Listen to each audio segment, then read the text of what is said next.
안녕하세요. 저는 결혼을 앞둔 30살의 예비 신부입니다. 오늘 저의 예비 남편과 함께 살게 될 신혼집을 계약함으로써 결혼에 대한 모든 준비가 마쳐졌어요. 남들은 결혼을 준비하며 많이 싸우고 우울증도 오고 한다던데 저는 모든 것이 너무 순조롭게 잘 진행되어서 그저 행복할 따름이네요. 아무 고민 걱정 없는 제가 이렇게 사연을 보내게 된 이유는 제 옆에 있는 현재 예비 남편이 아닌 2년 전에 만났던 이전 예비 남편에 관한 이야기를 하기 위해서입니다. 사실 저는 2년 전에 결혼까지 약속한 사람이 있었어요. 그 당시에는 정말 내 인생의 마지막 남자라 생각하고 만났는데 결국에는 그 사람에게 어이없이 파혼당하고 헤어졌네요. 헤어지고 나서는 좀 힘들기는 했지만 지금 보면 그 사람과 헤어져서 더 좋은 남자를 만날 수 있게 된 것 같아요. 그럼 지금부터 2년 전으로 돌아가 저의 이전 예비 남편 이야기를 꺼내볼까 해요. 2년 전, 저는 아버지의 회사에서 격리로 근무하고 있었습니다. 아버지의 회사는 저희 할아버지부터 운영을 해오던 회사로 설립한 지 60년이나 되었고 직원 수도 80명에 연 매출도 100억이 넘는 알짜배기 중소기업이랍니다. 할아버지께서 회사를 설립하고 대표로 계시다가 5년 정도 전에 건강 악화로 경영 일선에서 물러나시고 그 자리를 아버지가 물려받게 되었죠. 사실 처음에는 아버지의 회사에 들어가지 않으려고 했어요. 왜냐면 아버지의 회사는 화학 관련 회사인데 저는 이쪽은 아예 관심도 없고 전혀 모르는 데다가 회사보다는 사회복지 쪽에 관심이 더 많았거든요. 그래서 화학과를 가라는 아버지의 뜻을 따르지 않고 사회복지학과를 졸업하고 사회복지 관련 센터나 요양원을 차려 운영하려고 했답니다. 그런데 아버지는 유일한 자식인 제가 이 회사를 물려받기를 원하셨어요. 하지만 제가 계속 싫다고 하자 그럼 아버지는 딱 3년만 회사에서 일을 해보고 정말 아니라고 생각되면 그때 제가 하고 싶은 대로 하라고 하셨습니다. 처음에는 말도 안 되는 소리라고 거절했지만 아버지는 사회복지센터나 요양원도 엄연한 기업인데 아무것도 모른 채 멋모르고 운영해서 실패하는 것보다는 아버지 옆에서 3년간 일하며 회사 운영하는 방법을 보고 배우는 것도 좋지 않겠냐고 하시더라고요. 곰곰이 생각해보니 아버지의 말씀이 틀린 말은 아니라서 그 뒤로 아버지의 뜻을 따라 회사에서 일하게 되었습니다. 그러나 회사 일은 역시 제 적성에 맞지 않았어요. 그래도 아버지께 말씀드린 것도 있으니 지루하고 일하기 싫어도 꾸역꾸역 참고 일을 했죠. 그러던 어느 날 회사에 제 이상형에 가깝고 목소리도 아주 멋진 분이 방문했습니다. 그분은 우리 회사 거래처 사장님의 둘째 아들인데 아버지 회사에서 일하게 되었다며 앞으로 잘 부탁드린다고 꾸벅 인사를 하더라고요. 저는 커피 한 잔을 건네주며 이야기를 잠시 나눴는데 나이는 저와 같은 28살에 이름은 홍민호였어요. 잠깐의 시간이었지만 둘 다 아버지의 회사에서 일하고 나이도 같다는 공감대가 있어서 그런지 대화가 잘 통한다고 느껴졌답니다. 그 뒤로 회사 업무를 핑계로 몇 번 통화도 하고 만나서 이야기도 나누면서 친분을 서서히 쌓아갔고 그렇게 몇 달이 지나 우리는 연인이 되었어요. 연애만 할 때는 그저 행복했습니다. 제가 평소에 꿈꿔왔던 이상형이었고 목소리가 너무 멋지고 무엇보다 항상 자신의 의견보다 제 의견을 우선시해 주었거든요. 저는 이 사람과 결혼하면 평생 행복하게 살 수 있을 것 같다는 확신이 들었고 연인 사이가 된 지 6개월 만에 정식으로 부모님께 인사를 드리자고 했습니다. 예비 남편도 저의 생각에 동의해서 먼저 이번 주말에는 우리 집에 먼저 인사를 드리고 다음 주말에 예비 남편의 집에 인사를 드리기로 했어요. 예비 남편이 우리 집에 오기로 한 날 아침이 밝았어요. 우리 엄마는 제가 집에 남자를 데리고 온다고 하자 아주 많이 반가워하시며 새벽부터 일어나 이것저것 음식을 장만하셨습니다. 평소에는 잘 주시지도 않던 생선에 갈비찜에 전복에 각종 나물까지 무슨 잔치상을 차려놓으셨더라고요. 엄마를 도와 상차림이 마쳐지고 얼마 지나지 않아 예비 남편한테 집 앞이니 대문을 열어달라는 전화가 왔어요. 문을 열어보니 예비 남편이 서 있었는데 저는 약간 실망했습니다.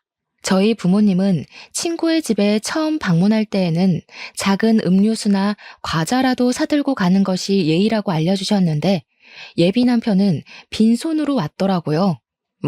여기까지는 사람마다 생각의 차이이고 남의 집에 간다고 꼭 뭐를 사들고 가는 것이 법으로 정해진 것도 아니기에 그럴 수도 있다고 생각했어요. 그런데 결혼을 생각한 사람의 집에 첫인사를 오는데 회사에서 입는 작업복을 입고 온 것이 아니겠어요? 제가 회사에서 일하다가 온 거냐고 물으니 그것도 아니고 작업복이 제일 편해서 그냥 입고 왔다고 하더라고요. 사실 우리가 그동안 만날 때마다 예비 남편은 회사에서 일하다가 와서 작업복을 그대로 입고 만났어요. 어차피 둘이서만 만나는 거고 예비 남편은 아버지의 회사를 물려받을 생각으로 회사에서 먹고 자고 생활하니 그런 부분에 대해 큰 불만은 없었습니다. 하지만 오늘은 엄연히 결혼을 염두에 두고 만나는 첫 자리인데 작업복을 입고 오는 것은 좀 아니잖아요. 게다가 일하다가 온 것도 아니고 그냥 단순히 편하다는 이유로 이렇게 왔다는 것이 저는 이해가 잘 되지 않더라고요. 부모님도 조금 당황하신 눈치였지만 일단 제가 집에 처음으로 데리고 온 남자이니 반갑게 맞이해 주셨습니다. 예비 남편은 엄마가 준비하신 음식을 아주 맛있게 먹었고 엄마는 그런 모습이 보기 좋았는지 이것저것 더 먹으라고 챙겨주시더라고요. 아버지는 거래처 사장님의 아들과 이렇게 연이 닿은 것이 신기하다며 이것도 인연이라면 인연이니 앞으로 우리 회사와 예비 남편의 회사가 서로에게 도움을 주는 좋은 관계로 남았으면 좋겠다고 하셨어요. 그리고 다음 주 제가 예비 남편의 집에 인사를 드리러 가기로 한 날이 되었습니다. 저희 부모님은 그래도 첫 방문이니 뭐라도 들고 가야 한다며 과일 바구니를 준비해 주셨어요. 옷도 그냥 편하게 청바지에 티셔츠를 입고 가려고 했는데 엄마는 첫인사인데 이렇게 입고 가는 것은 조금 아닌 것 같다며 정장 스타일의 원피스를 입고 가라고 하시더라고요. 그렇게 저는 원피스에 과일 바구니를 들고 예비 남편의 집 앞으로 가서 전화했습니다. 그런데 예비 남편이 전화를 받지 않더라고요. 2번, 3번 해도 전화를 받지 않길래 벨을 눌렀더니 예비 남편이 자다 일어난 얼굴로 잠옷을 입고 나왔어요. 오늘 분명히 인사를 드리러 간다고 어제 통화까지 했는데 지금 이 시각까지 잠을 자고 있느라 전화도 받지 못했다는 것이 좀 그렇더라고요. 어찌되었든 예비 남편을 따라 집 안으로 들어갔습니다. 저는 솔직히 지난주에 우리 엄마가 그렇게까지 차려주셨으니 거하게 한 상은 아니더라도 약간의 음식은 준비가 되어 있을 줄 알았어요. 그런데 예비 시부모님은 제가 와도 소파에 앉아서 TV를 보고 계시고 집안은 청소도 하지 않았는지 엉망진창이더라고요. 준비된 음식은 당연히 아무것도 없었고요. 김연이 맞지? 민우한테 이야기 들었어. 어머, 무슨 과일 바구니를 다 사왔어. 우리 집에 과일도 많은데. 일단 그래도 사왔으니 잘 먹을게. 주말에는 원래 쉬어야 하니까 청소도 못했어. 이해하지? 거래처 사장님 딸이라고 들었네. 이렇게 만나게 돼서 반가워요. 그럼 집 구경도 하고 잘 놀다가 가요. 나는 방에 가서 낮잠 좀 자야겠어. 저는 분명히 이 집에 결혼을 생각하고 첫인사를 온 것이었는데 부모님은 제가 그냥 친구로서 놀러 온 것으로 생각했는지 아무 준비를 하지 않으셨더라고요. 뭔가 좀 이상했지만 일단 예비 남편을 따라 집과 예비 남편의 방을 구경했어요. 저는 예비 남편의 방을 구경하다가 혹시 부모님이 오늘 인사하러 온다는 것을 모르셨냐고 물었습니다. 예비 남편은 알고 계셨는데 왜 그러냐고 하길래 저는 그래도 오늘 첫인사라서 집에서 밥이라도 같이 먹으며 이야기를 할 줄 알았다고 말했어요. 우리 집은 원래 주말에는 늦게 아침 먹어서 점심을 잘 안 먹어. 대신에 저녁을 빨리 먹지. 그리고 사실 지금 이 시각은 낮잠 시간이야. 뭐? 그러면 차라리 다른 시간으로 잡지. 왜 이 시간에 잡았어? 나는 그래도 오늘 부모님이랑 이야기도 좀 나누고 할 줄 알았는데. 에이, 그렇게 진지하게 할 얘기가 뭐가 있어? 그냥 집 구경이나 하고 간단히 인사하면 되지 뭐. 안 그래? 그냥 가볍게 만날 때는 정말 잘 맞는다고 생각한 예비 남편이었는데 진짜 제 남편이 된다면 잘 맞지 않을 것 같다는 생각이 조심스럽게 들었습니다. 일단 방에서 나와 다시 거실로 갔어요. 거실에는 여전히 예비 시어머니께서 TV를 보고 계시더라고요. 예비 남편은 예비 시어머니 옆에 앉고 저도 일어서 있기도 뭐하고 해서 예비 남편 옆에 앉았습니다. 예비 시어머니는 TV를 보다가 제가 가져온 과일 좀 먹어보자며 예비 남편에게 과일을 깎을 칼과 접시를 가져오라고 했어요. 예비 남편이 주방에서 칼과 접시를 챙겨오자 예비 시어머니가 저에게 칼과 접시를 넘기며 과일 좀 깎아보라고 하고 다시 TV를 보시는 게 아니겠어요? 솔직히 저는 아직 손님이고 오늘 처음 보는데 대뜸 과일을 깎으라고 시키시니 너무 당황스럽더라고요. 하지만 과일 깎는 것이 어려운 일이 아니니 그냥 과일 바구니 안에서 사과와 배를 가져와 깎았어요. 연희야, 껍질이 너무 두껍네. 껍질을 얇게 깎아야지. 너 회사 일하느라 살림은 하나도 해보지 않았구나? 티가 너무 난다. 결혼하기 전에 과일 깎는 법부터 배워와. 알겠니? 예비 시어머니는 제가 깎아둔 껍질을 들고 너무 두껍게 깎았다고 타박하며 과일을 드시기 시작했어요. 예비 남편은 예비 시어머니의 그런 말을 듣고도 아무 말도 하지 않고 과일을 혼자 집어먹더라고요.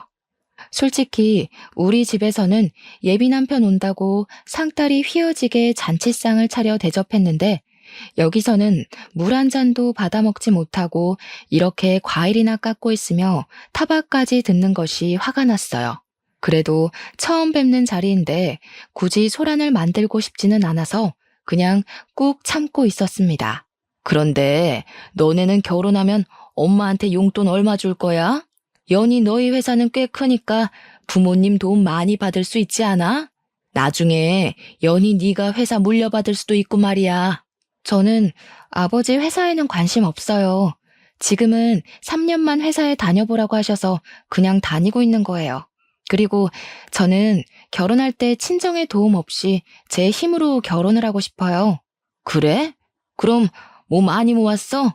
할아버지께서 저 20살 때 성인 된 기념으로 주신 제 명의 아파트 하나 있고 어릴 때부터 돈 모으고 투자도 하고 해서 결혼을 준비할 정도의 돈은 있어요.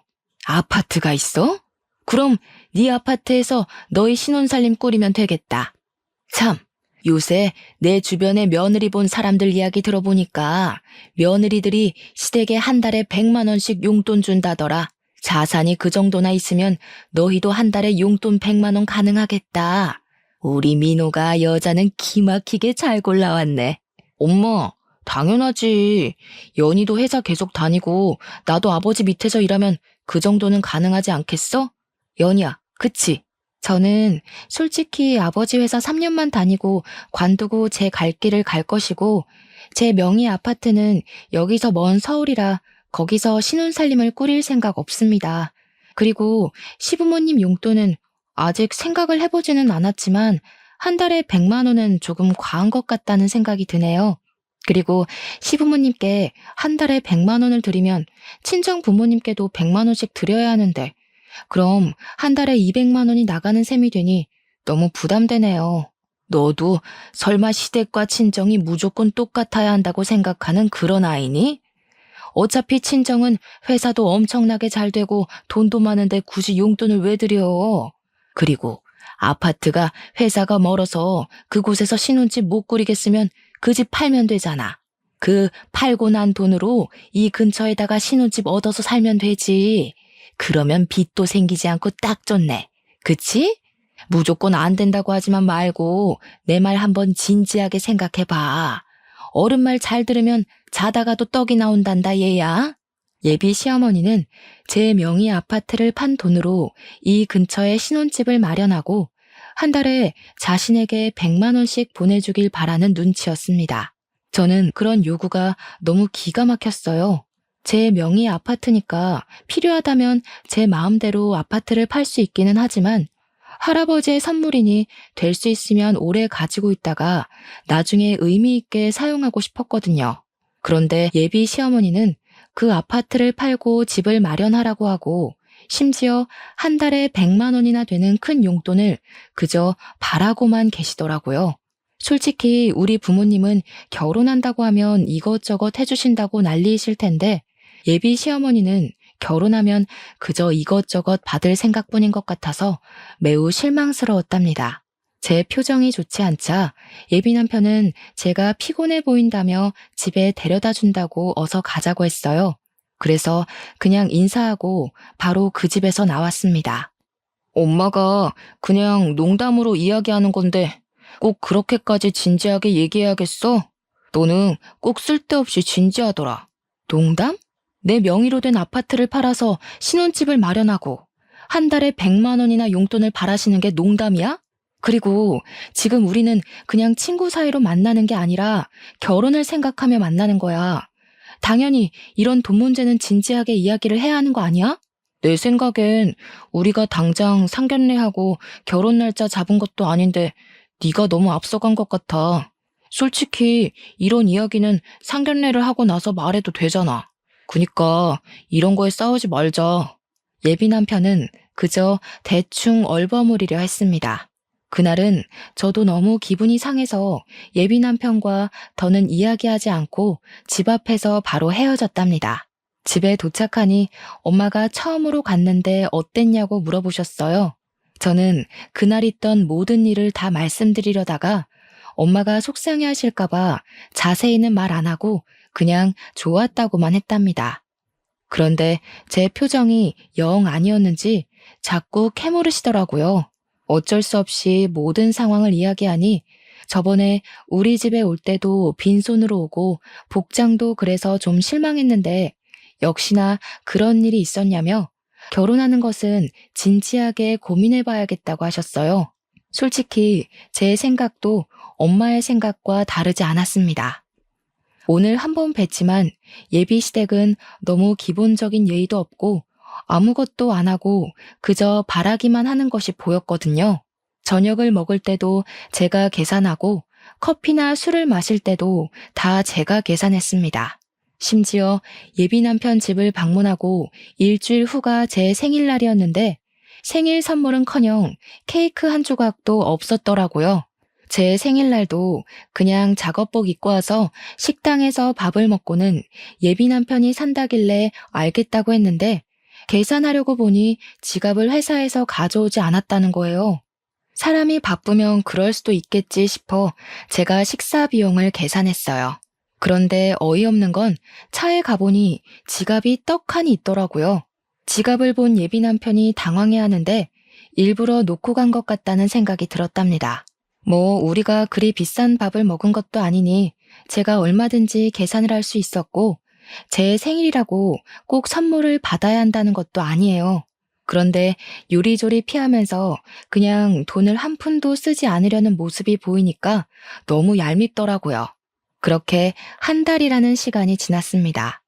한 달 동안 예비 남편은 저와 만나며 한 번도 계산하지 않았고 저 혼자 데이트 비용을 내니 너무 부담스러워서 만나는 횟수도 줄이고 있었답니다.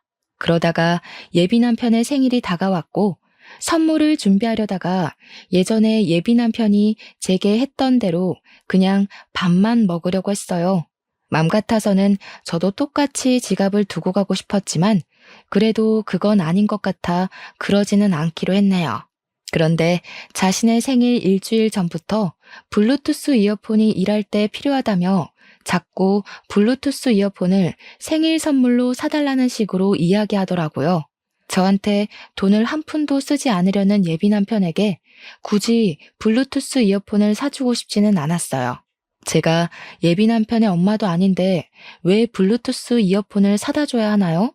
그래서 저는 그냥 계속 모른 척하고 예비 남편 생일날 아무 선물 없이 밥만 먹고 헤어졌네요. 그렇게 일주일 정도가 지나 금요일이 되었습니다. 회사에서 일하는데 아버지가 저를 대표실로 부르셔서 들어가 보니 눈물을 흘리시며 퇴근할 준비를 하고 계시더라고요. 무슨 일이냐고 여쭤보니 건강이 좋지 않으셔서 입원해 계시던 할아버지께서 곧 돌아가실 것 같으니 빨리 병원으로 오라고 연락이 왔다는 거예요. 저는 아버지를 모시고 바로 병원으로 갔습니다. 병원에 가니 이미 엄마는 도착해 계셨는데 할아버지는 숨쉬기조차 버거워 보이셨어요. 그 와중에도 아버지와 제가 온 것을 보시고는 힘겹게 미소를 지으시고 눈을 지그시 감으시더라고요. 그렇게 감긴 할아버지의 눈은 영원히 떠지지 않았답니다. 우리 가족은 고인이 되신 할아버지의 장례 준비를 시작했어요. 빈소를 차리고 영정사진을 준비하고 지인들에게 부고를 보냈죠. 예비 남편에게도 부고를 보내니 지금 바로 장례식장으로 가겠다는 연락이 왔어요. 그리고 전화를 끊고 1시간 만에 예비 남편이 장례식장에 도착했어요. 예비 남편은 먼저 할아버지께 인사를 드리고 나서 우리 가족을 돕다가 늦은 밤이 되어서야 집으로 돌아갔네요. 저는 할아버지가 돌아가셨다는 소식을 듣자마자 바로 달려와서 도와준 예비 남편에게 너무 고마웠어요. 사실 그 전까지만 해도 예비 남편에게 많이 서운했었지만 그런 감정이 모두 다 사라지고 그저 고맙고 또 고마울 따름이었습니다. 그리고 다음날 할아버지의 입관식을 마치고 슬픔에 잠겨 있는데 모르는 번호로 전화가 왔어요. 내 번호 몰랐지? 나 민호 엄마. 그니까 장차 너의 시어머니가 될 사람이야. 다름이 아니고 오늘 오후에 김치 담글 건데 와서 배워. 결혼 전에 시댁에 드나들면서 가족들과도 친분을 쌓고 해야 하는 거다. 저번에 민호 형, 그니까 너의 아주버님도 못 봤잖아. 오늘 와서 인사도 좀 하고 저번에 과일 깎을 때 보니까 살림 솜씨도 영 없는 것 같은데 이참에 와서 살림도 배우고 해라. 민호한테 못 들으셨나 봐요. 저희 할아버지 돌아가셔서 지금 장례식 중이에요. 저 못 갑니다. 알아. 어제 민호한테 들었어. 그런데 부모 장례식도 아니고 조부모 장례식인데다가 너는 손녀인데 굳이 꼭 사흘 내내 있어야 하니? 그냥 내일 발인 때나 가면 되지. 일손이 부족하기도 하고 지금 할 일이 태산이니까 어서 와라. 알겠니? 정말 너무하시네요. 제가 진짜 그 집 며느리도 아니고 설사 며느리라 해도 할아버지가 돌아가시면 시댁에 무슨 일이 있어도 당연히 장례식장에 가야 하는 거 아닌가요? 지금 결혼도 안 한 제가 할아버지의 장례식도 불참하고 고작 예비시댁에 김장하러 가야 할 이유 전혀 없다고 보는데요. 뭐? 너 말 다 했니? 고작 예비시댁? 그리고 김장이 얼마나 중요한 일인데 어떻게 말을 그딴 식으로 하니? 너 정말 못 배워먹은 아이구나. 정말 너무하다. 정말 너무한 건 어머님이시죠.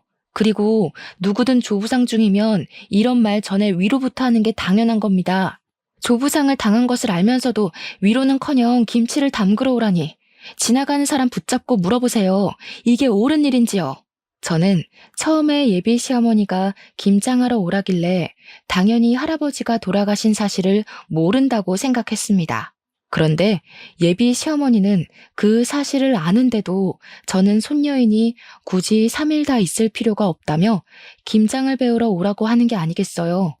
제가 참지 않고 말대꾸를 하자 예비 시어머니는 황당해하면서 더 뭐라고 하려고 했지만 입관식을 할 때 하도 울어서 목소리도 잘 나오지 않고 더는 그런 쓸데없는 말을 들을 필요가 없다고 생각되어 그냥 끊어버렸습니다. 잠시 뒤에 예비 남편한테 문자가 오더라고요. 엄마가 김장할 때는 할 일이 많아서 예민해져 있다며 방금 엄마가 전화로 이야기한 것은 자신이 대신 사과한다고 미안하다고요. 저는 뭐라고 더 따지려다가 장례식 중이라 싸울 기운도 없고 장례식 둘째 날이 토요일이라 손님이 많이 계셔서 그냥 알겠다고 답장하고 말았네요. 그리고 셋째 날 새벽부터 예비 남편이 왔더라고요. 할아버지의 발이 나는 것을 지켜보고 우리 가족이 울고 있으니 손수건을 가져다 주기도 하고 다들 밥을 먹지 못하고 있으니 율무차를 뽑아오는 등 알뜰살뜰히 우리 가족을 챙겨주었습니다. 전날 김장하느라 예비 남편도 힘들었을 텐데 새벽부터 와서 함께 해주니 너무 고마웠어요. 예비 남편이 잠깐 자리를 비웠을 때 엄마는 처음에 사람이 영 아닌 것 같았는데 다시 보니 오해한 것 같다고 하셨어요. 저 역시 할아버지의 장례식을 통해 예비 남편이 다시 보였답니다. 모든 장례를 마치고 아버지도 너무 고맙다며 조만간에 크게 밥 한 번 사겠다고 약속하셨어요. 그 후로 부모님은 예비 남편에게 밥을 사줘야 하니 약속을 잡으라고 했지만 예비 남편의 회사 일이 갑자기 바빠지는 바람에 그 뒤로 밥은커녕 데이트도 제대로 못했네요. 시간이 흘러 설날이 다가왔어요. 우리 가족은 명절이 되면 평소에 바빠서 가지 못했던 여행을 가요. 연휴가 길면 해외로 가기도 하는데 이번에는 연휴가 짧아서 제주도로 여행을 가기로 계획하고 이 사실을 예비 남편에게도 이야기했습니다. 제주도? 그럼 설날에 우리 집 못 와? 당연히 못 가지. 그리고 우리가 아직 결혼도 안 했고 날짜를 확실히 잡은 것도 아닌데 아직 연휴라고 가는 건 좀 그렇지. 안 그래? 우리 집은 당연히 네가 명절 때 와서 음식도 장만하고 차례상도 같이 준비한다고 생각했는데 어차피 매년 갔던 여행인데 이번 여행은 너만 빠지고 우리 집에 와서 자고 가면 안 되나? 이미 비행기 표까지 다 예약했는데 어떻게 그래? 그리고 내가 명절 때 너네 집 가면 너는 우리 집에 올 거야? 너네 집은 제주도 간다며. 그니까 가봤자 의미가 없지. 될 수 있으면 빠져봐. 이번에 우리 엄마 허리 디스크 와서 음식도 못 하신단 말이야. 너라도 와서 좀 도와드려. 그래야 너도 점수도 따고 하지. 안 돼, 못 빠져. 그리고 어머니가 허리 디스크가 오셔서 음식을 못 하시면 아들인 너랑 형이 도와야지 왜 나한테 와서 도우라고 해? 난 좀 이해가 되지 않네. 우리 어차피 결혼할 사이 아니야? 그럼 집안일 있으면 서로 돕고 하는 거지. 그래서 저번에 너네 할아버지 장례식 때도 내가 가서 도왔잖아. 그럼 너도 당연히 한 번은 도와야 하는 거 아니야? 그래. 네가 할아버지 장례식 때 와서 옆에서 챙겨준 거는 너무 고맙게 생각하고 있어. 그 부분은 네가 시간적 여유가 있을 때 크게 밥 한 번 살게.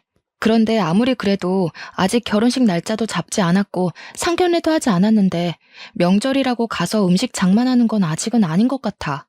예전에 너 말 맞다 나 상견례하고 결혼 날짜 잡은 것도 아닌데 네가 너무 앞서간 것 같아. 거참 말 섭섭하게 하네.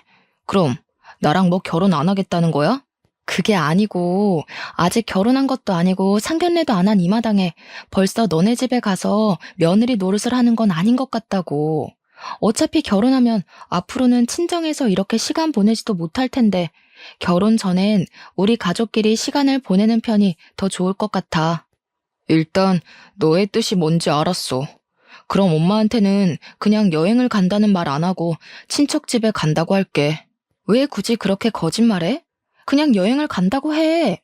내가 뭐 친구들이랑 가겠다는 것도 아니고 매년 해왔던 것처럼 가족끼리 여행 가겠다는데 꼭 그게 그렇게 잘못된 거야? 매년 해왔다 해도 그렇지. 예비 며느리가 시댁에 와서 일은 하지 않고 여행을 간다는데 그걸 반길 시부모가 어딨겠어? 글쎄, 나는 굳이 거짓말을 왜 해야 하는지 잘 모르겠네. 난 솔직히 이런 거로 우리가 다투는 것도 이해가 안 가. 그리고 예비 며느리? 우리가 뭐 결혼식 날짜라도 잡았니? 상견례라도 했어? 저와 예비 남편은 서로의 생각을 전혀 이해하지 못했어요. 그렇게 시간이 흘러 설 연휴가 시작되어 우리는 계획대로 제주도로 떠났습니다. 제주도 숙소에 도착해서 짐을 풀고 있는데 예비 시어머니한테 전화가 왔어요. 나다. 너 가족끼리 제주도 갔다며? 결혼을 생각하면 당연히 시댁에 와서 살림도 배우고 같이 음식 장만도 하고 어른들께 인사도 해야 하는 거 아니냐? 저번에 김장 때는 할아버지 돌아가셨다고 못 온다더니 이번에는 명절인데도 여행을 간다고 못 와? 이게 말이나 되는 소리니? 이번에는 너도 있으니 음식도 많이 하려고 재료도 많이 준비했는데 이 모든 것을 나 혼자 해야 한다니 정말 막막하구나. 제가 민호한테도 이야기했는데 저는 사실 상견례도 하지 않은 제가 굳이 명절이라고 시댁에 가서 음식을 해야 한다는 게 도무지 이해가 되지 않네요. 그리고 음식 장만할 사람이 필요하면 그 집에 아버지도 계시고 아들도 2명이나 있는데 넷이서 오손도손하게 앉아서 하면 되지. 꼭 제가 필요한가요? 무슨 제가 조리사도 아니고 말이에요. 이게 말이면 다인 줄 아나? 너네 부모가 그따위로 가르쳤니? 예비 시어머니가 버럭 소리를 지르는데 그 소리가 얼마나 큰지 옆에 있던 엄마가 다 듣고 모든 상황을 알게 되었답니다. 엄마는 예비 시어머니의 이런 황당한 요구에 화가 단단히 나셔서 저의 핸드폰을 뺏고 스피커로 어머니와 통화를 하셨어요. 저 연희 엄마 되는 사람입니다. 연희 아직 결혼도 하지 않았는데 김장이 웬 말이며 명절이라고 오라는 건 무슨 경우예요? 막말로 대개 아드님이 결혼 전부터 우리 집에 불려오면 좋겠습니까? 예비 며느리도 엄연히 며느리입니다. 앞으로 우리 집에 사람이 될 텐데 와서 살림도 배우고 가풍도 배우고 해야지요. 그리고 사위랑 며느리는 달라요. 며느리는 시댁에 뼈를 묻어야 하는 사람이에요. 사위는 백년손님, 며느리는 출가외인도 모르세요? 무슨 조선시대에서 오셨어요? 지금 시대가 어느 시대인데 아직도 출가외인 타령이세요. 우리 집 귀한 딸 연희 그런 집으로 시집 못 보냅니다. 그쪽이 대개 아드님 귀하게 키운 것처럼 저도 우리 연희 쥐면 부서질까 불면 날아갈까 애지중지 키웠습니다. 전 죽었다 깨어나도 그 집으로 시집 못 보내니 그런 줄 아세요. 이보세요. 뭐 말이면 단 줄 아세요? 그리고 그렇게 나오면 제가 몰라봬서 죄송하다고 할 줄 알아요? 저도 그 집이랑 결혼 못해도 아쉬울 거 하나 없어요. 시댁에 대한 기본 도리도 모르는 아이를 며느리로 들일 마음 추호도 없습니다. 시댁에 대한 기본 도리요? 그러는 그쪽은 사람에 대한 기본 도리가 하나도 없으시네요. 상 치르는 아이한테 김장하러 오라고 하지를 않나. 아직 결혼도 안 했는데 전화해서는 소리 지르면서 어서 오라고 하지 않나. 저는 이렇게 도리가 없는 집안에 우리 연희 절대 못 보냅니다. 전화 끊습니다. 엄마는 많이 화가 나셔서 민호랑 절대 결혼시키지 않을 테니 그만 만나라고 하셨습니다. 저 역시 저번 김장 때와 이번의 사건을 통해 결혼하면 고생길이 환히 열리는 것이 눈에 보여 결혼할 마음은 진작에 접었고 여행을 마치고 나서 예비 남편을 만나 살아온 가정 환경이 너무 맞지 않아 결혼을 못하겠다고 말해야겠다 생각했죠. 그래도 일단 시간을 내서 제주도에 왔으니 맛있는 음식도 먹고 재미있는 시간을 보냈습니다. 비록 바람이 불고 추워서 밖에서 놀지는 못했지만 가족끼리 숙소에서 알차게 시간을 보내고 다시 집으로 왔네요. 여행을 마치고 집으로 돌아와서 예비 남편에게 전화했는데 받지 않더라고요. 문자와 카톡을 남겨도 읽지도 않고 답장도 없었어요. 그 다음 날도 그 다음 날도 예비 남편은 연락이 되지 않았습니다. 집으로 찾아갈까 했지만 뭐 지금 서로 애틋해서 하루라도 못 보면 죽겠는 사이도 아니고 헤어지자고 말하려는 판에 굳이 집 앞까지 찾아가고 싶지는 않더라고요. 그냥 언젠간 연락이 오겠지 싶었고 또 무엇보다 우리 회사에 업무차 2주일에 한 번씩은 오니까 언젠간 회사에서 볼 거로 생각했답니다. 그렇게 연락이 되지 않은 지 4일 정도가 지났어요.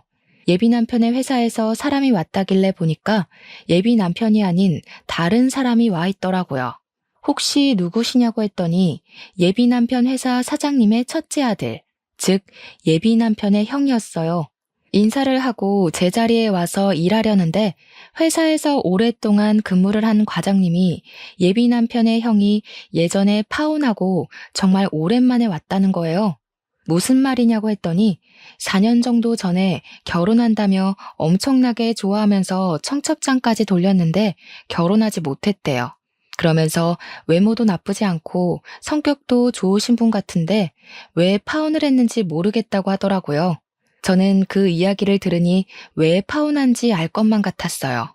시어머니라는 사람이 아직 상견례도 안 하고 결혼 날짜도 잡지 않은 제게 앞으로 며느리가 될 사람이라며 얼토당토 아니한 것들을 과하게 요구하는데 결혼 날짜까지 잡았었다면 황당하고 어이없는 것들을 얼마나 요구했겠어요.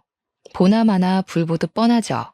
형님이 성격이 좋아도 시어머니 자리가 그 모양인데 어떻게 결혼까지 할 수 있었겠습니까? 저는 형님과 결혼하려고 했던 그 여자분의 마음이 100번, 1000번 이해가 가더라고요. 그렇게 한 달 정도가 지났지만 여전히 예비 남편은 연락도 문자도 없었어요. 물론 우리 회사에도 오지 않았고요. 연락이 없는 지 2달 정도 되었을 때 집에서 쉬고 있는데 아버지가 아직도 민호와 만나고 있냐고 물어보셨습니다. 그래서 솔직히 제주도에 다녀온 이후로 연락이 두절돼서 만나고 있지는 않은데 따로 집에 가서 기다리기도 싫고 해서 그냥 연락 없이 지내고 있다고 했어요. 10살짜리 애들도 아니고 결혼까지 생각했다가 헤어질 마음이 있으면 만나서 이야기하고 제대로 끝내야지. 일방적으로 연락을 끊는 건 무슨 경우라니? 아들이나 그 아버지나 정정당당하지 못한 것은 똑같구나. 사실 민호네 회사에서 우리 회사 제품이 좋지 않은 것처럼 거짓말을 하며 악의적으로 허위 사실을 유포했단다. 내가 알아보니 거기 사장, 그러니까 민호의 아버지가 그런 짓을 벌인 것 같아. 그래서 요새 회사 매출이 떨어진 거예요? 보니까 거래처에서 연락도 많이 안 오고 거래량도 많이 줄었더라고요. 그래. 그래서 거래처 사장들한테 일일이 다 전화해서 오해라고 말하고는 있는데 일단 너는 지금 헤어진 것이 맞는 거지?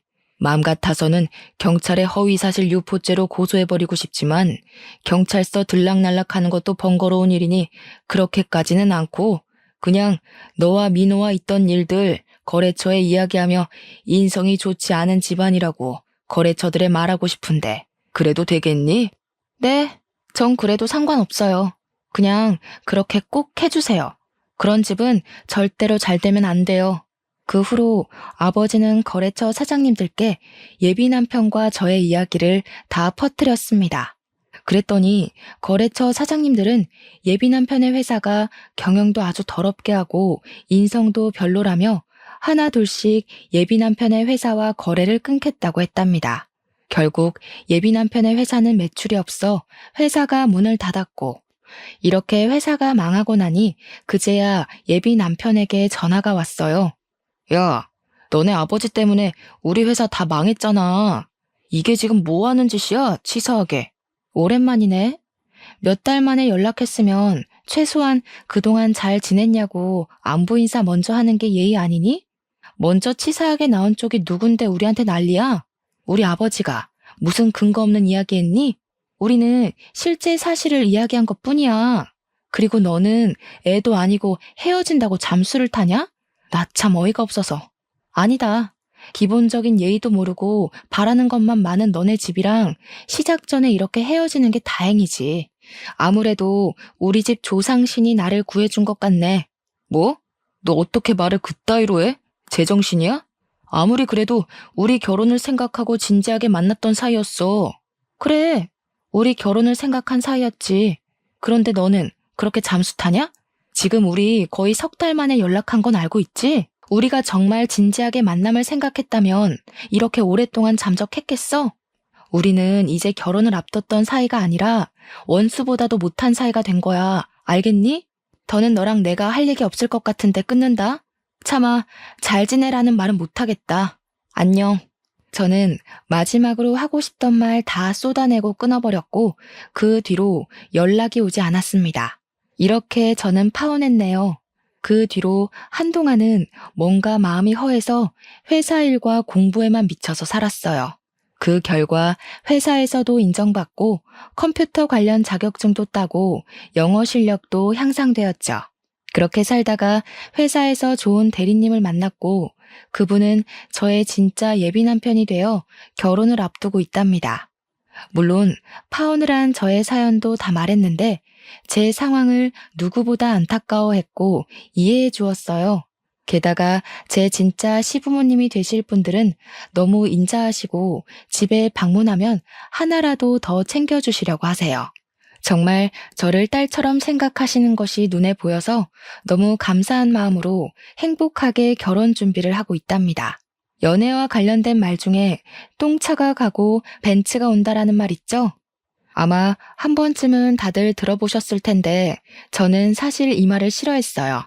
본인 스스로 벤츠를 살 수 있는 능력을 키우면 되는데 아무것도 하지 않고 벤츠처럼 좋은 남자가 오기만을 기다리는 것 같았거든요. 그런데 똥차를 만나고 허한 마음을 채우려 이것저것 공부하며 스펙을 쌓으니 정말 제 인생에 벤츠 같은 남자가 왔네요.